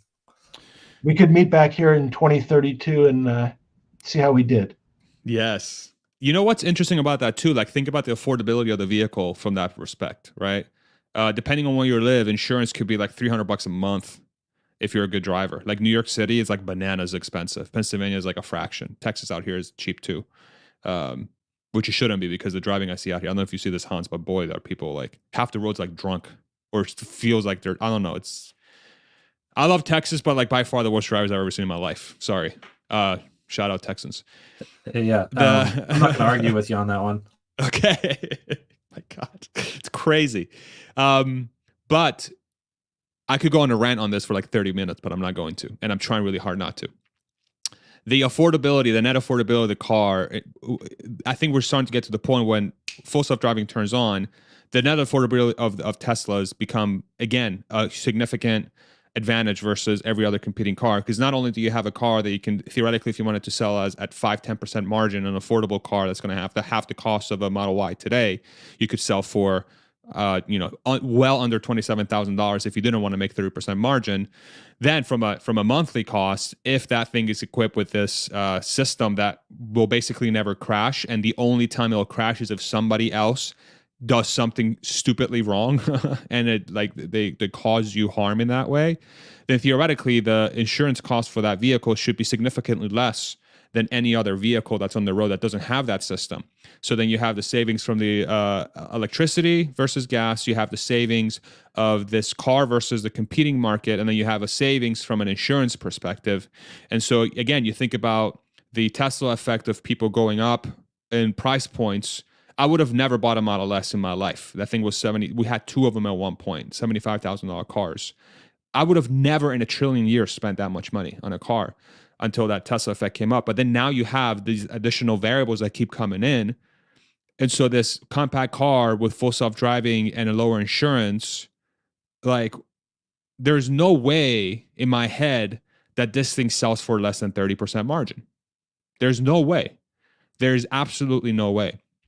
So that picture starts to become clearer and clearer as we go sort of towards this path. And I'm curious to see once this product gets unveiled. I'm kind of switching topics here a little bit because I guess that's where my brain went. Sorry, we can bring it back. Just want to finish my thought. I blanked. Sorry. Who's next? I was going to say, plus the fact is, if you don't pay $300 a month for insurance, and I am going to sell you a entertainment subscription for your car at $100 a month, exactly, you got the money available. It's pure profit. And you think you just saved $300, so you're not spending money. It's the psychologically. Exactly. Yeah. Tesla's becoming a vacuum of money. That's really what it's vacuuming up people's money. And they're not doing it on purpose necessarily. They're just creating such a value proposition. That's such a good point, Richard. The psychology of savings is going to enable people that to take dollars that would have spent somewhere else, they're going to throw it at Tesla. And then Tesla's going to be like, thanks, we'll use it to do a buyback. I don't know. They're already using all the cash that they have to do what they want, per se, right now. But it's wild. It's like, it almost feels like a redistribution of wealth in a way, but a weird, like, I don't know if I'm okay with it. It's sort of like, it's odd. It's such a weird, like, time, you know? Yeah, it's weird. Go ahead, Richard. Yeah, I was going to say I had 3 quickies I wanted to just bring up. Hit them. Because we talked about one a couple of weeks ago, the semis. So the 50,000 2024 semis, that is not insignificant. That's even more than we had estimated that early in the run. Pull up the model. If they do 50,000 in 2024 at approximately $200,000 a copy, and I'm just making up a number, and then on top of that you have FSD on top of that. That's 10 billion plus at at least a 30% margin, including FSD. It's probably much more than 30%. That's a significant additional operating profit off of that one little division. So in our model that we did last time, which was awesome, this was such a fun exercise. So 50,000 units on the model, we said 2028 that it would reach 50,000 with an ASP of 270, which I think is probably realistic at this point. The margin of 35%, which is probably low. Gross profit of $4,700. If full self-driving gets sold for 50,000 a pop for that semi, which why wouldn't it? It would add another $2,500 of gross profit to the vehicle. I'm sorry, $4.7 billion per year, and then 50,000 per semi FSD times 50,000 semis per year adds another $2.5 billion of gross profit to the bottom line, which is $7.3 billion in gross profit. That goes straight to the bottom line of Tesla, which at a PE of 20 adds about $146 billion to the market cap. At a PE of 50 is 366. So this thing semi is going to add, at the very least, when it's at 50,000 per year, roughly 100 to 200 billion, maybe more, 100 to 200 billion dollars to the market cap of Tesla, which is 1/6 to 1/3 of where they're at right now. And the question becomes, when is this thing going to reach 50,000 units? According to this model, it's going to be 2028, but it could be sooner than that. So, yeah. I just want to pull it up. Yeah, if they do that in 2024, we may not see the FSD. We may not be able to see $50,000 sale price on FSD in 2024 for those units, but they can sell those 50,000 units and then sell the FSD option on the vehicles at a later point in time. So yeah, it's just real interesting to see that their production targets are that aggressive. I think we can go back and look. I'm pretty sure he did say that they're looking at 50,000 produced in 2024. That would be nuts. Yeah, that's the way I heard it also. Yeah, that's what he said. 2170 cells in them, which also I'm not honestly surprised by. Remember that this was a vehicle that they announced in 2017, well before 4680s were ever talked about. And so I think they were always planning to use 2170s. And the reason that's interesting is it means that semi-ramp and Cybertruck ramp are completely decoupled. So you don't have to depend on the cells that you're going to use for Cybertruck to make your semis. And so we really should be able to see pretty significant ramp up of production in semis and not have that impact other models. So the question is semi... Sorry, Kuba, go ahead. Yeah, I got some tangent, so please continue. No, I was going to say, is the semi baked into the price today then? Do you guys think or no? Because if it's not, then we should see an appreciation from this, right? No, it's not. It's not in. Okay. Go ahead, Kuba.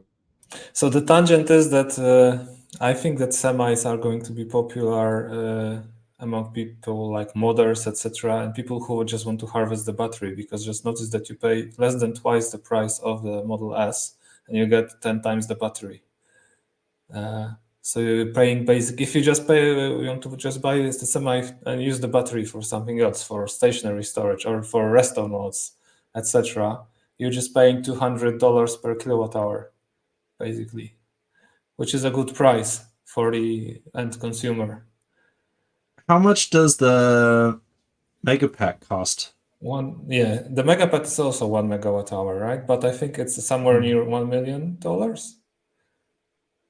I'm not sure, but certainly more than 200,000.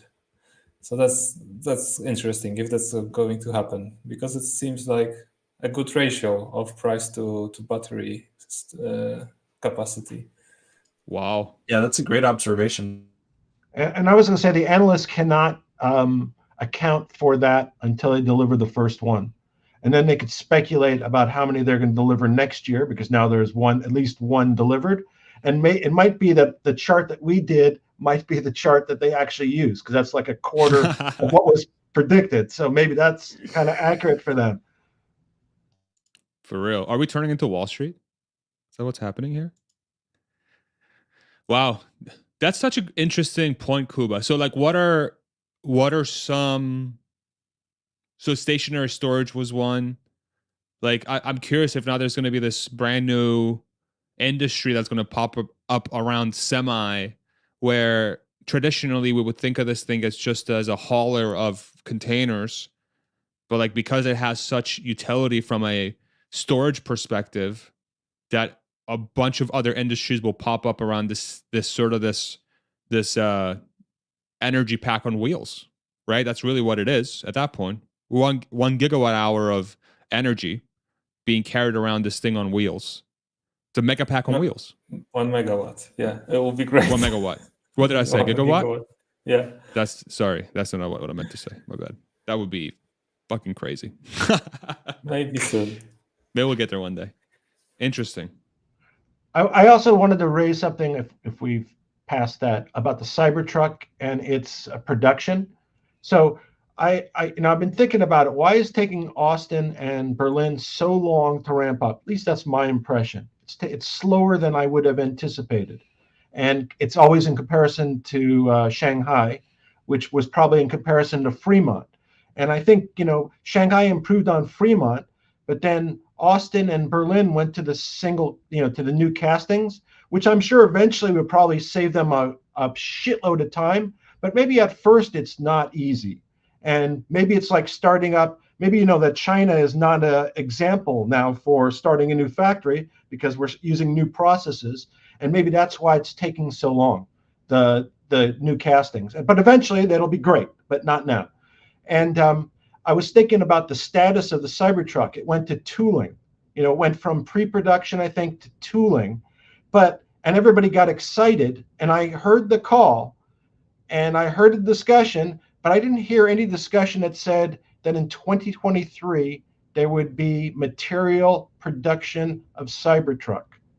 I heard stuff, but not that. And I don't see, based upon how the ramp up at Austin has gone, how we are going to get from tooling to early production to production all in 2023. Doesn't seem realistic to me. So by the way, I'm fine with that if Cybertruck is really produced in numbers in 2024, because that's great. Maybe that's why semis are going to be such a big number earlier. Maybe they're going to focus on the semis. But I think that's more realistic, that 2024 is really where we're going to see real numbers, not 2023. I actually think Hans has a good take on the Berlin and Austin not ramping as much as Shanghai. You dropped it in one of the comments, I think yesterday or the day before. Yeah, so I think I agree with you, Richard. I don't really expect to see Cybertruck deliveries materially this year. I think it may be earlier than, because I think they set themselves like a deadline of June, essentially, for really beginning deliveries of next year. So I wouldn't be surprised to see them earlier next year, but yeah, nothing significant this year. Yeah, one of the things to just remember is that Shanghai was not in the ramp up process or being built or any of that during COVID supply chain disruptions. So I think that does throw some wrenches into how fast you can move on all that stuff. Um, and I also think it's also material impacted by 4680 ramp taking longer than expected. So I think it's both of those things. You could be right. There may be some impact from introducing the casting technology. I think that's a pretty, like, they've got it up and running on the Model Ys. I would be surprised if that's a major factor. I think it's mostly the 4680s. So that's why I loved hearing on the call that they were able to triple their output, and they're basically moving into the steep part of the S curve on ramping up 4680 production. But that also means that they're counting on that in order to have, significant ramp on the Cybertruck. And so if we see any hiccups as they move forward, that could also cause delays. So, there's reason to be hopeful and optimistic, but also, maybe just be aware that there's still some potential for that to continue to go slower than we would like. And then that would have material impact. I also think that there is a part, don't know how big, I guess somewhere the order of 10%, that people in China are working harder, maybe even longer, and that's what contributed in some part to the success of the Shanghai ramp. And I think even Elon, he couldn't answer directly that Chinese Tesla workers are better than all the other ones, but he alluded to it, that there is Tesla level and there is China Tesla level that is even a bit above. I agree with that. I do think that the majority of the impact, though, of the supply chain disruption because of COVID and the other stuff is probably call it 60 to 70% of the sort of gap. And then I would say, 30 to 40% sort of the delta would be China just faster. They just get stuff done quicker. They have a different culture. I was reading a few things about sort of how there's this thing in Chinese culture where the people from that country are sort of come from this lineage of people that they have a mentality that's rooted in agriculture and a lot of growing rice.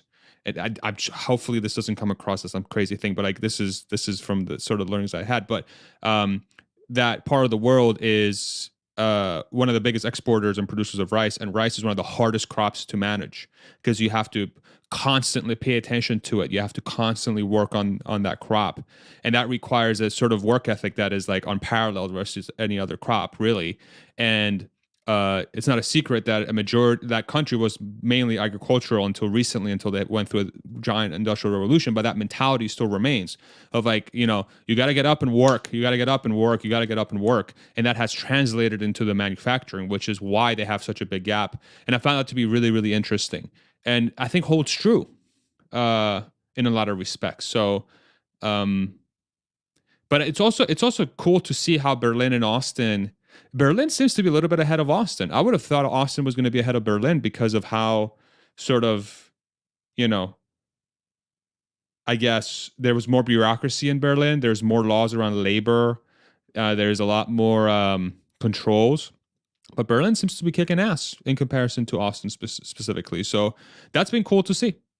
Now, could we see a drastic change in Austin here in the next couple months as they really get into the ramp and that sort of Texas, sort of a hard work ethic kicks in and they start going hard on that? Not that they aren't now. I'm sure they're working as hard as they can, but it's been interesting to watch. But I think the observation around COVID and supply chain disruptions, once that alleviates, especially if we go into next year and there's any sort of true global recession that's going to theoretically open up capacity in a lot of different places because the end consumer is not going to be purchasing as much. Theoretically, you should have a glut, maybe not a glut, but you should have an opening of bandwidth from suppliers and all these other parts in the economy that's going to allow Tesla to order whatever they need as much as they need, and there's no waiting because no one else is getting it. Now it can't get to the threshold where they're getting so little orders from everyone else that they go under, and Tesla can't prop them up on their own. But you should see that I'm very much expecting a very evident gap in the ability to produce things in a recessionary environment where everyone else is, at the very least, like shrinking a little bit or shrinking massively, and then Tesla is going to accelerate. It's going to be a very weird dynamic, I think. It's going to be a really, really weird dynamic. And it's not just going to be in the auto industry. I think it's going to be in many, many industries. We're seeing reports from Apple that fewer folks are ordering iPhone 14 versus what they thought, which kind of points to some sort of recessionary environment. So, yeah, curious to see how that plays out next year. Okay, we're almost at 2 hours. Any parting thoughts? Any last topics we want to hit here before we wrap this sucker up? Yeah, I've got a question about the work ethic. Was it a joke, or is Texas really known among the other states for the particularly strong work ethic? Yeah, I mean, I kind of feel it. I see it around here. I mean, just walking around and just interfering, like not interfering, but like having a relationship with businesses and going into their store. There's just a different vibe. I feel people are just prouder to work hard out here. Like I see it very evidently in shopping centers, like H-E-B. This grocery chain here is called Here Everything's Better, which is the most Texan thing I've ever heard in my life. But that's the name of the grocery store. Hans knows what's up. He may have worked there when he was young. Who knows? Maybe he was one of those baggers. But he, the people there are just even bagging product. They're like just proud to do it. They're just out there working as hard as they can. And every H-E-B store that I go to, I see the same thing. I go to a restaurant. I see a lot of hard work, nice people, really warm. Versus the Northeast when I lived in Pennsylvania, it was, my God, people hated to be there. Well, I'm like, what the hell? I can't wait to go home. It was a completely different vibe. Out here, people are very, very proud. And it's, I feel it. And I can tell from the people I've met, they're proud of the work they do. They're proud of making things of value. And I think it's a long-standing tradition. I think it's part of the code of Texas is like work hard. I read something somewhere. I don't know if Hans can sort of talk more about this, but this is what I've experienced as a brand new Texan of 2 years. This is the kind of vibe I'm getting. So I don't know if Hans, you can back that up or anybody else, but yeah. Yeah, I'm an import too. I've been here a little bit longer, but yeah, definitely people have a pretty strong work ethic. I mean, you do have sectors or places where people are not, but I think it's important to note that the oil industry is such a big thing here, and that industry is super cutthroat. And you like the expectation not only for the like work ethic that you put in when you're there, but also the amount of work that you do is very, very high in that industry. And so I think that kind of bleeds over into a lot of things. And then, yeah, I mean, Texans are extremely proud, and work is one of the things that they're proud of. So. Yeah, so let me add about Germany, because they're also known among Europeans for being particularly hard workers. And there's also, I might be obviously biased here as a Pole, but there's a lot of Poles working in Berlin Gigafactory as well, because it's like 30 miles from the border. And Poles, especially when they're working abroad, they are very hard workers as well. So I think that also helps with the ramp. So it's possibly not, I wouldn't expect that it's compared to China, possibly they're not as crazy, but it's possibly all the other factors that are weighing in on the ramp, I think. It's fascinating. And everybody knows that Agora Hill's nickname is the city where everybody works the hardest in the world, quotation marks. Agora Hills, California, baby. Sounds like their first factory was probably, I'm just kidding. I don't want to hate on Californians. I love you, Californians. I love you, California. The most beautiful state in the world. Mwah. That's so funny. Okay. Anything else? What do you guys think? Go Bruins over the Oregon Ducks. Ooh. What do you guys think about that? Anybody want to put a shout out for their sports team? I'll take that. Did you go to Bruins are UCLA, right? Yes. Yeah. Did you go there? Hans? Yeah, I went there. I graduated in 1842, I believe. From No, UCLA? he's commenting on my. So I've got an Oregon hat. Oh, back you do? there. I didn't notice that. Oh, Notice I didn't. Yes. Oh, I did notice that. Oh, that's even better. That's even better. Yeah, no. Wow. Holy shit. So we have an actual rivalry here. Okay, We what's do. the score? Give me some predictions. What's So the score? Oregon's favored by, I think, 6. Okay. How about we- UCLA has given the Ducks problems in the past in times when they weren't supposed to. So I'll put that out there, but I think that the Ducks should be able to take it. Oh man. I will say let's do this. We'll play it straight up, and whoever wins the first time we actually meet in person will buy the other person the beverage of their choice. I think that's fair. Yeah, there you go. Yeah. It's just for, of course, we're talking about Tesla, but we got to talk about sports for like the last minute of the stream here. Yeah, Oregon favorite 6.5. I think so. UCLA is coming to the Big Ten in a couple of years, right? Yeah. Oh no, this Cal or is No. UCLA? UCLA and USC. UCLA, right? Yeah. Yeah. NSC. So UCLA is going to win. That's my prediction. I'm gonna root for the Big Ten team. Although Oregon, they lost to Ohio State, right? That was the first game of the season, or was it? Or Georgia. Who did it? Georgia. It was Georgia. You're right. Yeah. But But they're good. They're always good, and they're really good at home. good team, Yeah. and they're at home. Favorite 6.5. We'll see. Yeah. So can you explain to the foreigner one thing? Because I see that this game it's going to be played in Eugene, Oregon, but Oregon is listed as the second team. Usually in Europe, we play the host. This is the home the team. host team first. Yeah, Yeah. we reverse. We reverse Yeah. it. Yeah, we reverse Yeah. it. Interesting. The way to read it is UCLA at Oregon. Mhm. So that's why it's listed second. So it's team at team. Okay. So that's why that's the logic. But it's funny because in the MLS, in the soccer league in the States, the home team is first. So I'm like, why'd you reverse it for the MLS? Like, I think they're just because I think they have a lot of like international fans, so they want to keep it consistent, probably.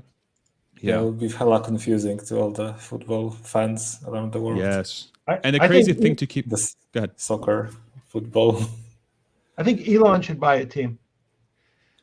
He almost bought Man U. He should have finished the purchase. I thought he You was know? kidding. I thought he was kidding about that, but I think he really should buy a team. I think it'd be like I mean, if he ends up buying Twitter, I think he might have so many different avenues to do different things that there could be a real possibility that he would get into something like that. I really don't Is put there it a good past him. candidate in Austin?